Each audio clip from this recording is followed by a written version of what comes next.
Have you ever wondered if what you're experiencing in your relationship is normal, or is it a sign of emotional abuse? These questions can be troubling, and yet, they're so crucial to ask. In today's discussion, we'll delve into the often unspoken issue of emotional abuse in relationships. A type of harm many suffer in silence, and many inflict without even realizing it. Emotional abuse is just as damaging, if not more so, than physical abuse. It's the constant chipping away at a person's self-esteem, the devaluation of their thoughts and feelings, the manipulation and control. It's an invisible, insidious form of harm that leaves no physical marks, but can scar a person's mind and spirit deeply. What's more, it's alarmingly common, a silent epidemic that slips under the radar because it's not as easily recognized as a bruise or a broken bone. But make no mistake, abuse is not always physical. And it's time we shed light on its more insidious forms. So how can you tell if you're being emotionally abused? Here are some warning signs. Let's start with constant criticism. This doesn't refer to occasional feedback or constructive criticism, but rather, an incessant need to point out your flaws and mistakes, sometimes even inventing them where they don't exist. The abuser might make you feel like nothing you do is ever right, causing you to doubt yourself and your worth. Next, manipulation. This can often be subtle and tricky to identify. You might find yourself feeling guilty or responsible for your partner's happiness and well-being, even when it's not your responsibility. The abuser may twist situations to their advantage, making you feel like the villain when you're not. They may play the victim card, making you feel like you're always in the wrong. Control is another warning sign. This isn't about who decides what movie to watch on a Friday night. This is about your partner trying to control your life, from your relationships with others to your personal choices and freedoms. They might limit your access to resources, control where you go, who you see, or even what you wear. This control can start subtly and gradually become more intense. Belittling is another form of emotional abuse. This involves making you feel insignificant, worthless, or inferior. The abuser might dismiss your feelings, achievements, or opinions, making you feel small and unimportant. They might laugh at your dreams or ideas, making you feel like you're not good enough. Lastly, threats. This can take many forms, from subtle hints of danger to explicit threats of harm. The abuser might threaten to leave you, harm you, or hurt themselves if you don't comply with their demands. They may even threaten to reveal personal or embarrassing information about you to others as a form of control. However, these actions can manifest in different ways.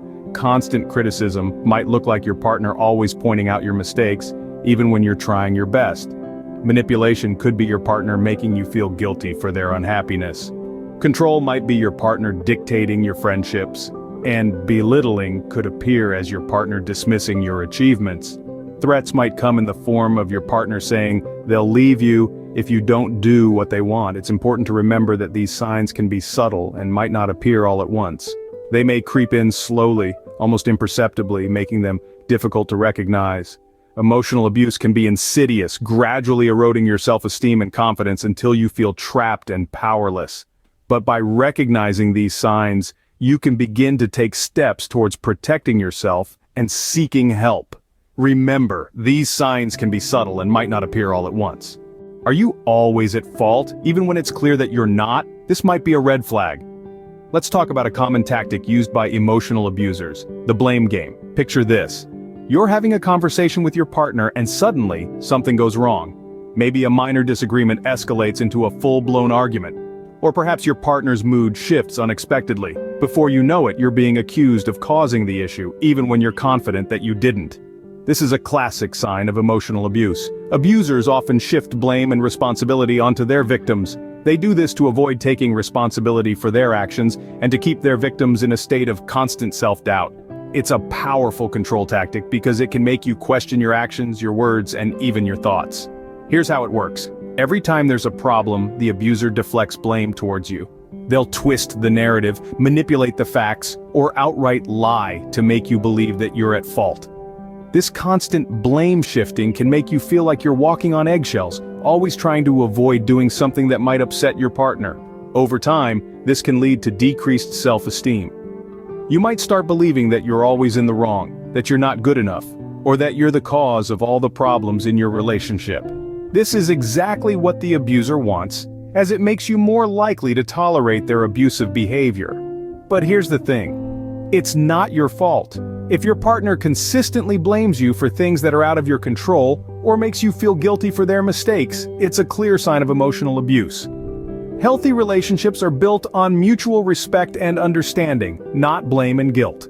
So, if you recognize this pattern in your relationship, don't ignore it. Reach out to a trusted friend, family member, or professional counselor. You're not alone, and there are people ready to help you. In conclusion, an abusive partner will never take responsibility for their actions, and they'll always make you feel like you're in the wrong. Do you feel isolated from your friends and family? This is another clear sign of emotional abuse.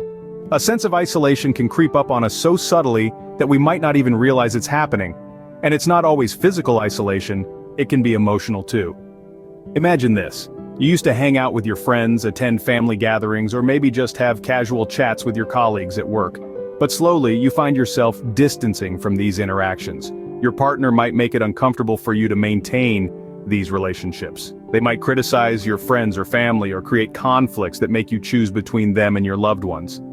This isolation is not random. It's a deliberate action, a strategy employed by emotional abusers. Why? Because it makes you more dependent on them. When you're cut off from your support system, you're more likely to rely on your partner for emotional needs. This gives them more power and control over you, and that's another aspect of emotional abuse. Control. It can manifest in different ways. Maybe your partner dictates what you wear, who you meet, where you go, or even what you eat. They might insist on having access to your personal devices, monitor your conversations, or make decisions without consulting you. This control can be justified by the abuser as concern or love. But remember, in a healthy relationship, there's respect for personal space and individuality. Your partner should not be controlling your actions or decisions. They should not be isolating you from your loved ones. Being aware of these signs is the first step towards breaking free from the chains of emotional abuse. You have the right to maintain your relationships, to make your own decisions, to have your personal space. If you feel isolated, controlled, remember, it's not about what you've done wrong, it's about what's being done to you. Emotional abusers often use isolation and control as tools to increase dependency. But you are not alone. There's help available, and there's always a way out. Recognize the signs, reach out and reclaim your freedom. Recognizing emotional abuse is the first step towards addressing it. Often, this is the most challenging part because emotional abuse can be subtle, insidious, and intertwined with gestures of affection. But once you've identified the signs, how do you respond? The first response might be denial or self-blame. You may find yourself thinking, maybe it's not that bad, or perhaps I'm the problem. It's crucial to remember that emotional abuse is never your fault. You are not responsible for another person's harmful actions. When you've acknowledged the abuse, the next step is to seek help. This can take several forms. You might confide in a trusted friend or family member, seek professional help from a mental health expert, or reach out to a local support group. Remember, you're not alone in this journey. There are resources and people out there ready to extend a hand of support. Setting boundaries is another crucial aspect of responding to emotional abuse. Assert your right to be treated with respect and kindness. Communicate these boundaries to the abuser when it's safe to do so, and make it clear that certain behaviors are unacceptable. It's not easy, but it's a significant stride towards reclaiming your power. In some situations, leaving the abusive relationship might be the best course of action. If your safety or mental health is at risk, prioritize your well-being above everything else. It's okay to walk away from relationships that cause harm, no matter how long they've lasted or how deeply entwined they are in your life. Recognizing and responding to emotional abuse is a process. It takes time, patience, and a lot of courage.